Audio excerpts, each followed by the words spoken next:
Oh, hello. Welcome to Earmail. Today we have Andre Woodward in the house. Andre's gonna was kind enough to stop by. He's gonna show us some of his work, and as most of you have probably read, this is the last one for season 5, and we're gonna take a break for 2 months, and then we'll be back in mid-September. We're already booked, so on the list you can see who's coming up. And so thank you to Mark, who's on the other side of the camera, for putting up with this production this season. We had a lot of amazing people on. So Andre, Hey, how's it going? how's it going? Welcome Good. to Earmail. Thanks for having me. You've been busy. Yeah, I guess sort of off and on. Always it's like up and down. But new baby's pretty. New baby, That's 4 the months big old. one. Well, 3 months and 4 weeks. 3 months and 4 weeks. 3 weeks. What is it? Yeah, my count's a little bit off. Oh, Sorry, I got mommy brain, I guess. but you guys have been sleeping okay so far. Yeah. All right. No, Hopefully no. that continues as long as it can. I hope. She seems like she's starting to teeth already, Oh. so it might not last much longer. Congratulations. Yeah, That's it's fantastic. crazy. Your first child. Yeah. And are you originally from LA or? Well, I'm from Orange County, so Uh-huh. I grew up in Newport Beach, Costa Mesa Mhm. area. You have a big family. Yep. One of 10 kids. My mom's one of 16, so she had a big family, and then my dad, I guess he just, went along for the ride. So, I mean, I don't know. It's kind of like having a big family is pretty crazy because parties, even just with the immediate family, 10 kids, 20 something grandkids, that's a Wow. that's a 30-person party. That's If incredible. everyone shows up, and that's not counting spouses, that's another 10 Right. people, and then so it's crazy. 4th of July will be probably about 60 people, and my My parents' house. goodness. So it's kind of cool to have, Yeah. especially because my wife's from a family she's one of 2 kids, Oh. and it's very different because it's her The mom and dad, Woodwards. their grandmother, and then her sister. Uh-huh. So it's like 6 people, and then we'll go like from there, say Easter, and then spend Easter morning at their house, and then we'll go to my parents where it's like 6 to like 70 people. Wow. Kids running around everywhere, crazy. And were you always into art? Was it being encouraged in the You know family? what? Most of my family's pretty creative. Oh, okay. I mean, they kind of have it, but I'm the only one who really did this. I don't know, became an artist because it's a weird thing. I mean, they're all creative. They all could do amazing things, and like parties at the house, they transform the house into this like wonderland all the time, and Mhm. decorating and all that stuff. And it's kind of a different mindset to actually have to focus on art as a practice or a job, because it's really taxing on you, I think, because the consequences are much higher than if you're just doing it because you want to create something, Mhm.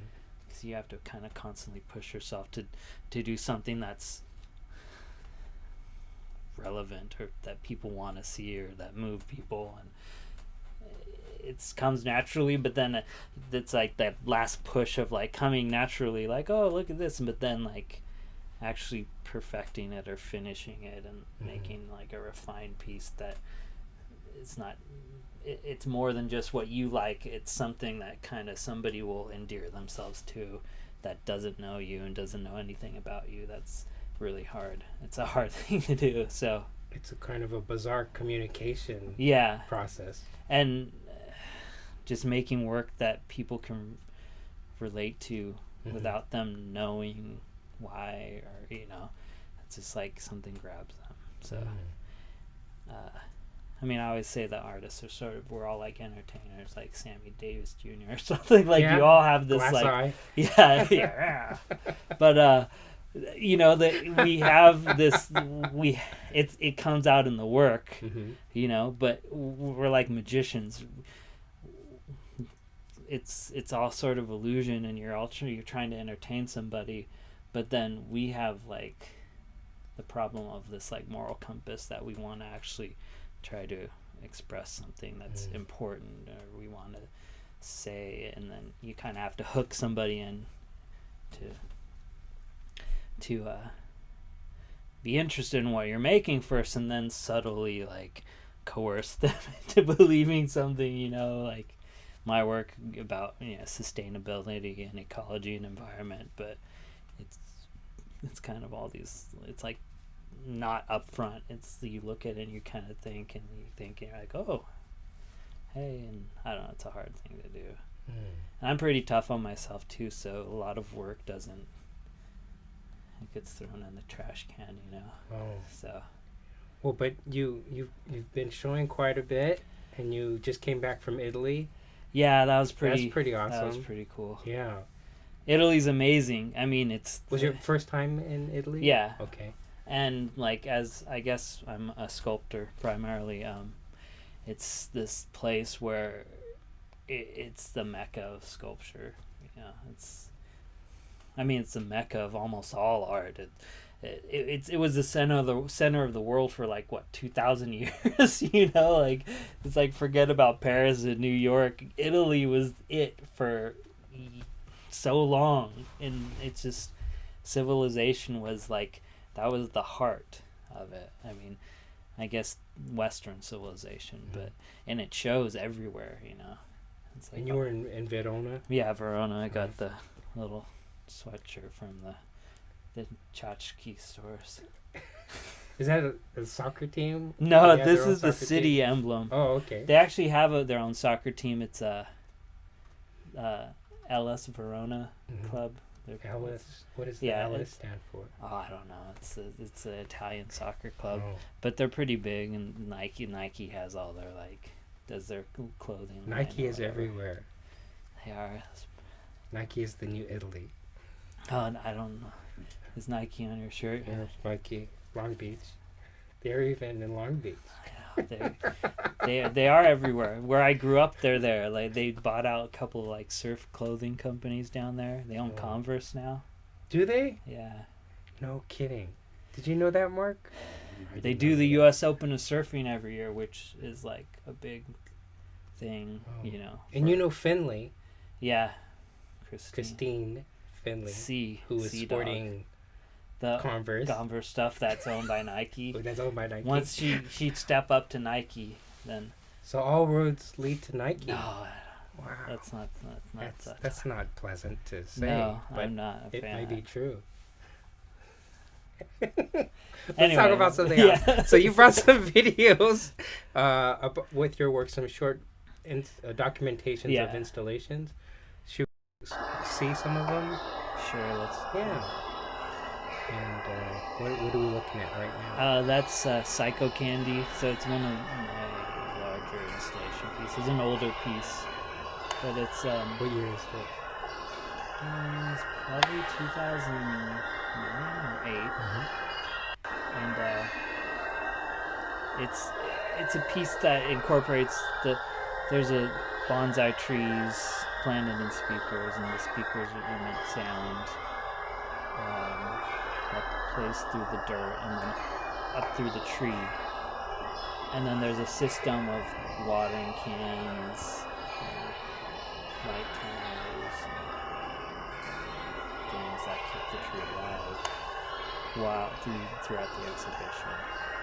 And so it's like this sustained system that kind of messes with the tree. So rather than bonsai like binding it with wire and chopping off leaves and stuff, it's controlling it by the light it receives, like the stimulation it receives. So light, water, sound, vibration, touch, which is um, and then this piece is it's called You Trip Me Up, and it's a similar system, but it's a cascading bonsai tree, so it's coming down. But these pieces are interesting because everyone thinks they're like really beautiful and stuff. They're like, oh, it's so great. But then there's this like kind of sick, like controlling, torturing aspect to it, which is sort of weird. What's that about? Well, I mean, it's about what we do to nature. Our perception of nature is one thing, and then, you know, you have like a bonsai tree is sort of this idealized little dream of what a natural tree that we have, like in a little dish on our table or in our yard, and the ultimate control of that piece. And it's like our fantasy of what nature is not really what it is, I guess. It's kind of like this false fallacy of beauty. And nature's just wild, you know? So controlling is like the opposite of nature. So, as you all know, Friday is July 4th here in the United States. So, I live in K-Town, Koreatown, and it's one of the meccas of all of this illegal fireworks that people buy. So you're gonna hear pops and booms in the background. So it's not a war or anything per se. It's just people having fun. Yeah, I guess. Burning money. Burning money. That's what my dad always says. His family used to sell fireworks in Kansas. Oh, really? Oh. Yeah, his dad would buy them and sell and make tons of money. In Kansas? Kansas. He's from Kansas. Oh, okay. Yeah, they have crazy fireworks in Kansas. Really? Do they? Yeah. I've never been there. Well, I heard don't the know. Barbecue's really good. Yeah, that's Missouri actually. Oh, is that yeah, different? it's not. No. It's not. That's It's not Kansas City, State. Missouri, not I Kansas City, Kansas. Got it. Um, So they're heavy into the they got gunpowder. like the Roman candles shooting at each other and stuff, and they had this little one that's like Obama that like, or not Obama, sorry, Bin Laden that like you light the Bin Laden fire and it explodes. Whoa. Okay. Hey, this California is a little different everywhere else. That's right. I'm sure some people appreciated that. Yeah, whoops. Anyway. It's So, what are we looking at now? Well, what we have here is, this is actually from, the Psycho Candy piece or whatever. When the trees die, they die during the exhibition, and what I do is I take the tree itself and then coat it in some plastic and resins and paint it and then make these little epitaphs or memorials to the tree. But then the memorials, like the Lincoln Memorial where supposedly he's buried in there, right? Like this is the memorial the tree is buried in, and then it's still constantly being sort of tortured and spun around, and like for eternity. But then it's like this beautiful sound. It's Impossible Dream from Man of La Mancha. So it's kind of like this idea of, I guess, what we all strive for as artists is sort of this impossible like realization, like really who nobody cares. I mean, is anyone watching us right now? But then, it's like we do it and we hope that like we achieve something, and that chivalry, like Don Quixote, is like, I don't know, just anymore. What about this one? This one's a similar. So these are also trees that have come out, but it's just made in a different way. So those bases, that's a slab of teak, of old growth teak. And so one of the things I like to do is use materials that are really hard to get or have some sort of tragic existence. So old growth teak are like these 1,000-year-old trees that we cut down to make tables and chairs and furniture. And the tree's 1,000 years old. The wood has been underwater forever, and like the tree's lived out of swamps and stuff, and then it gets mowed down and over forests, and then what those pieces actually became wormwood, and they were bad, and then they were ultimately thrown out. So you have a 5-inch piece of like solid teak, which is a really amazing wood. It's like, you know, it's like gold. That it's super expensive, and then the thing just tossed aside because you can't be used for furniture. So it's like the tragedy of this piece of wood being cut down for its beauty and its resilience, and then ultimately being tossed out because it's useless. Wow. It's bleak. Yeah, but then, you know, that's a beautiful little music box spinning around Right. on it.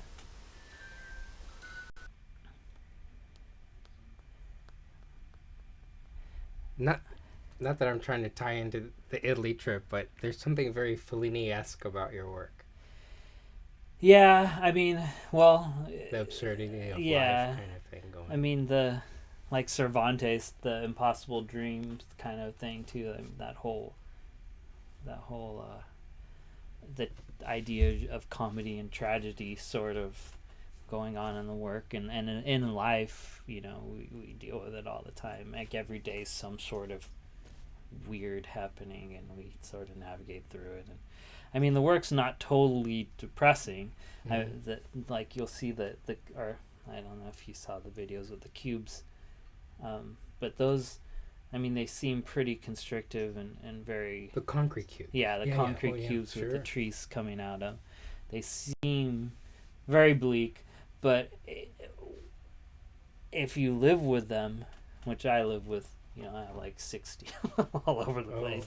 But they're amazing because they live and they thrive in this cube. So they in your mind, you're like, that's horrible, you're torturing the tree, but it's actually nurturing the tree. So it's this really beautiful balance of kind of human existence and, you know, concretes. I use sort of technology in my work, a lot of stuff like you know, we have iPod sitting right here, but concrete's one of the original like ancient technologies. It's crushed up dirt that when you add water to it, it gets hard and stays around for thousands of years.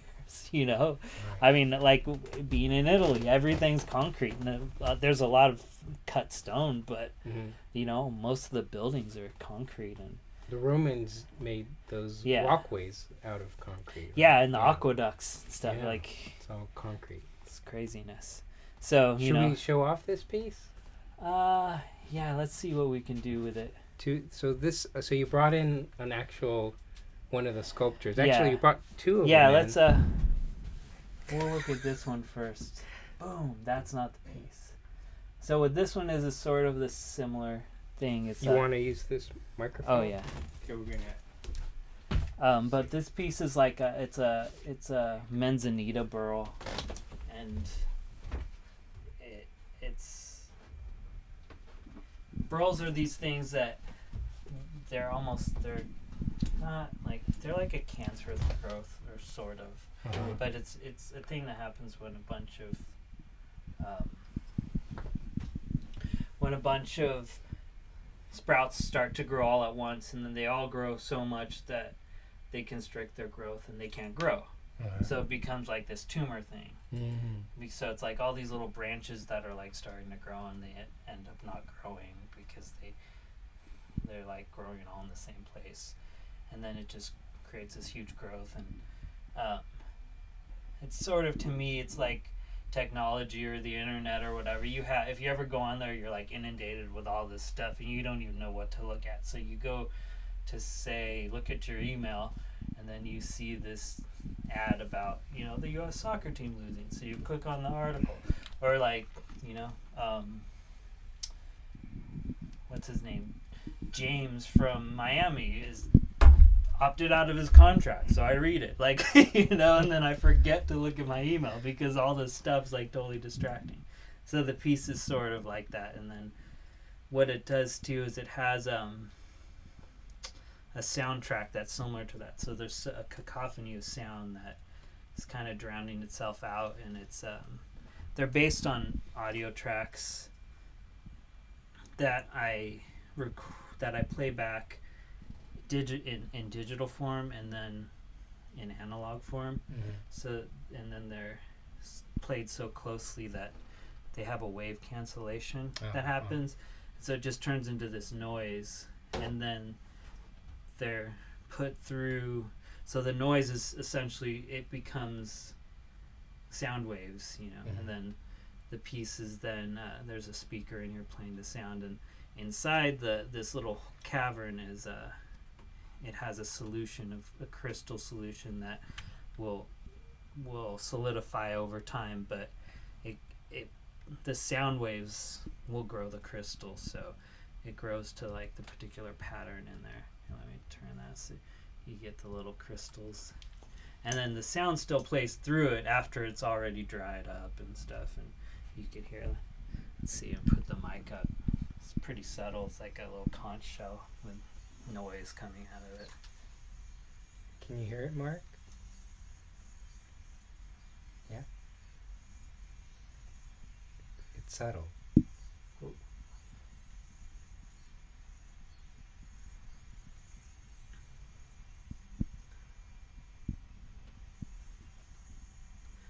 What happens if you put the mic right on that thing? Let's see. I don't want to bonk it, but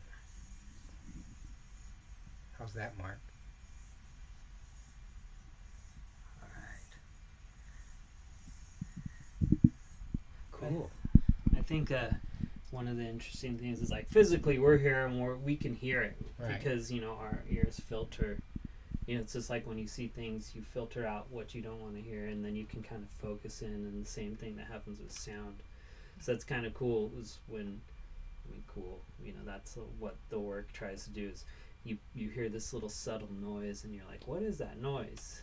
Because it's different than the other noise, and there's pattern to it. And then you kind of move in closer, and you realize the noise is coming from this, and then you start to really localize. And it's kind of the amazing thing about the human organism, is that we can filter everything out and then focus in on the one thing, and so you do it with sight and you do it with smell. You kind of like, if we couldn't filter out all this stuff, the Superman movie or whatever, right. Like he goes crazy because Let's have you sit down so closer to the mic. So he couldn't well, yeah, that's Mark, a stupid can you analogy. bring the mixer number 4 down, all the way down?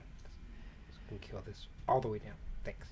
So, you get inundated with this sound and stuff, and you don't know what to listen to. So that's like the Psycho Candy piece. It's all this sound, but then as you walk around the piece, you hear the localized sound, and then you pick up what it is. And then you can walk to the other side of the piece, and you can still pick up, if you want to, that localized sound, because you know what it is, and you can kind of filter out the other stuff and just listen on that. If you like eavesdropping on a conversation or something, you can do the same thing. Spy technology or whatever. But it's just like we have that ability, and then the same thing with your eyes, you see. So to me, sound is a lot like visual art. So sound work is this, it's your senses work the same way. It's just interpreting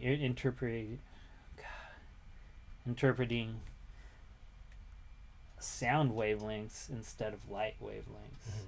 So like sound formations, but you do the same thing. You kind of filter the rubbish out, and then with your eyes, you don't actually, like, I look at you right now, I'm seeing what my brain sees is a couple seconds late than what I'm actually seeing. I mean, not a couple seconds, but the milliseconds. You don't really know. You can't tell the difference. If it was a couple of seconds, there'd be something. Yeah, you'd be like, seriously it'd wrong. be like the thing, but I'm kind of fumbling my words tonight. But we get it. Yeah. Well, yeah, and actually, like, my brain sees you upside down, and the room upside down. It's like a camera obscura. That's what and then your mind flips it. You're like, so the physical sight from an eyeball is upside down. but then our brains flip it around because we know that's how it's supposed to be. So it's just like this weird thing of how we function. Some people, their brain doesn't ever learn to flip, so then they see the whole world upside down.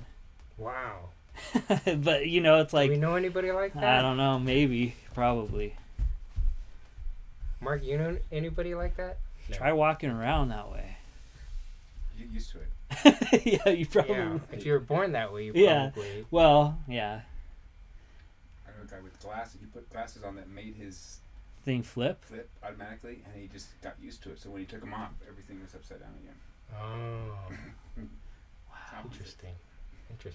So yeah, and I mean, you do the same thing with sound, and it's like that delay gives you the time to filter, and you know, just like the equipment we have in here, the Sure. little bit of delay from the wires going through and all that stuff. Processing time, and I think it's like with vision, it's like 1/800th of a second or something.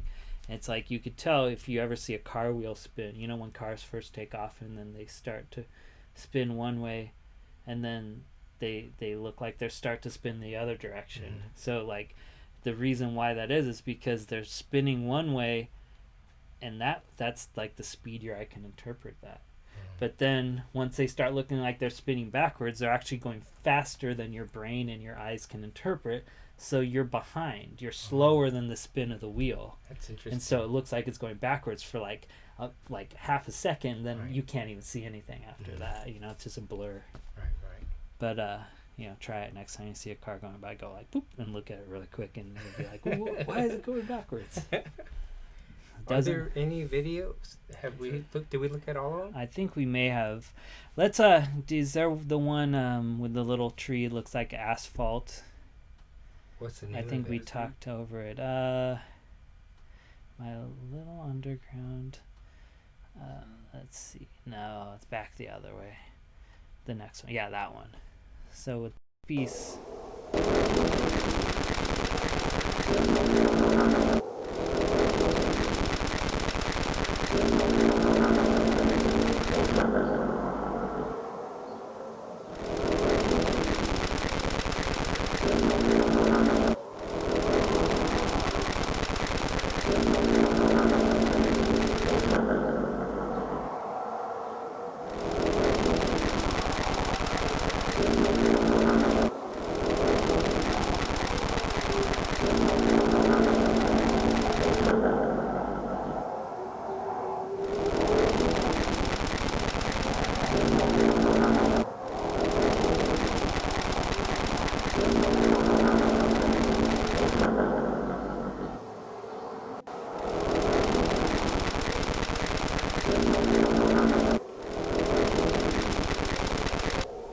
Put some of that music into it, and it becomes a soundtrack that actually sounds like waves. Like if you walk by it, it just sounds like ambient noise. People think it's a sound of wind or waves because the traffic's noise.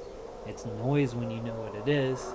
Like because you with visual and audio, you can like clear out all the rubbish and you hear like a car and but the microphone can't do that. So what the microphone gets is the whoosh of the sound waves hitting the mic.